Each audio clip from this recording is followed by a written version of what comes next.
सुप्रभात।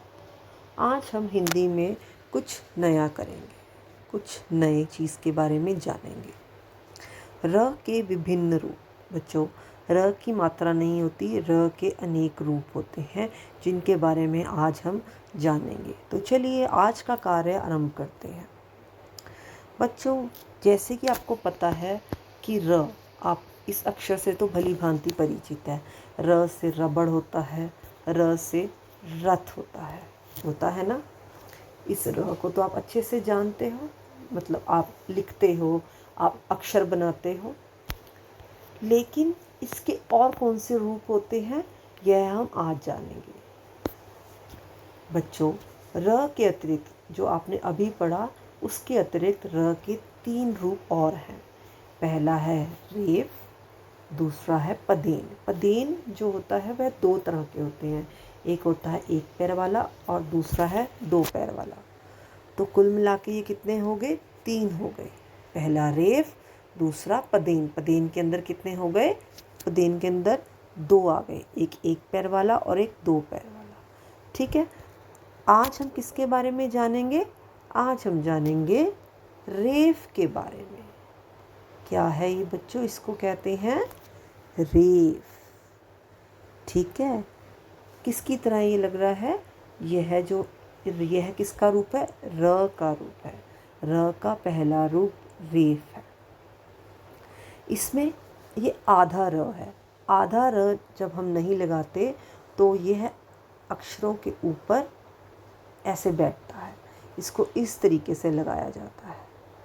ठीक है, यह जो है, इसका जो शेप है वह सी लेटर की तरह आपने इसको लगाना है। ठीक है, सी लेटर की तरह। तो इसको क्या कहते हैं? रेफ। आधे र का प्रयोग। बच्चों, जैसे कि आपको यहाँ दिख रहा है कि यहाँ अक्षर आधे हैं, क, ग, म, प, ल, त, य, च, ज, और ये ट, ठ, ड का रूप अलग दिख रहा है। इनके नीचे हलंत लगा हुआ है, तिरछी रेखा लगी हुई है। क्यों लगी हुई है यह मैं आपको बाद में समझाऊंगी। एक्चुअल में कुछ अक्षर जो है वो आधे नहीं दिखा सकते, उनके क्या, जब उनको आधे रूप का उनका प्रयोग होता है तो उनके नीचे हलंत लगा दिया जाता है। ठीक है, तो कुछ अक्षरों को ही हम आधा दिखा सकते हैं, जैसे जो अब दिखाई दे रहा है क, ग, म, प। जब हलंत लग जाता है इसका मतलब ये है कि यह आधा है। आधा का क्या मतलब? ये देखिए, कोई भी अक्षर तब पूरा होता है जब उसमें स्वर मिला होता है। जैसे कि मैंने आपको पहले भी समझाया था कि कोई भी अक्षर तभी पूरा होता है जब स्वर, जैसे क जमा अ, क्या बना? क। उसमें अ का आपको ध्वनि सुनाई देगा, क। लेकिन जब अक्षर आधा होगा, जैसे कि ये क, इसको बोलेंगे हम क, इसमें स्वर नहीं है, ये बिना स्वर के हैं, इसलिए ये आधे हैं। और आधे र का जो प्रयोग होता है, ये देखिए, ये जो आधा र, आधे र का प्रयोग किस रूप पे किया जाता है? उसको इस प्रकार दिखाया जाता है। वह अक्षरों के ऊपर, ये जो सी लेटर की तरह लगता है और अक्षरों के ऊपर जाके बैठता है।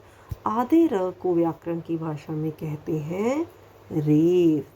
क्या कहा जाता है इसको? रेफ कहा जाता है।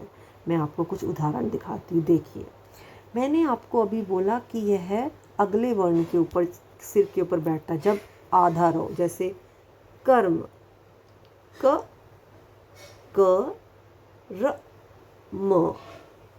ये यहाँ पे क्या है? आधा र है, लेकिन हम इसको ऐसे नहीं लिखेंगे। हम कैसे लिखेंगे? कर्म। जो र की ध्वनि होगी ना, वो आपको कम सुनाई देगी। कर्म, हमने इसको कर्म नहीं बोला। ध्यान रखिए, ये र का रूप है। कर्म और कर्म, आपको बोलने में ही फ़र्क आ जाएगा। कर्म और कर्म, समझ में आया?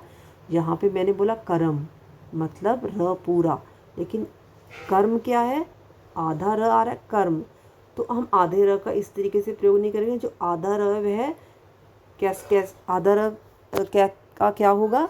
वह अगले वर्ण के ऊपर इस तरीके से बैठ जाएगा, सी अक्षर की तरह हम इसको लगाएंगे। ठीक है, तो क्या लगा हुआ है यहाँ पर? यहाँ पर लगा है रेफ, कहा जाता है इसको। बस आपने इतना ध्यान रखना, इसको क्या कहा जाता है? रेफ। ये है कर्म। कर्म शब्द गलत है, कर्म। कर्म is right word. All right. देखिए, आधा र का मतलब क्या है? रेफ। जो अगले वर्ण के ऊपर जाके बैठता है। आधे र का मतलब है रेफ।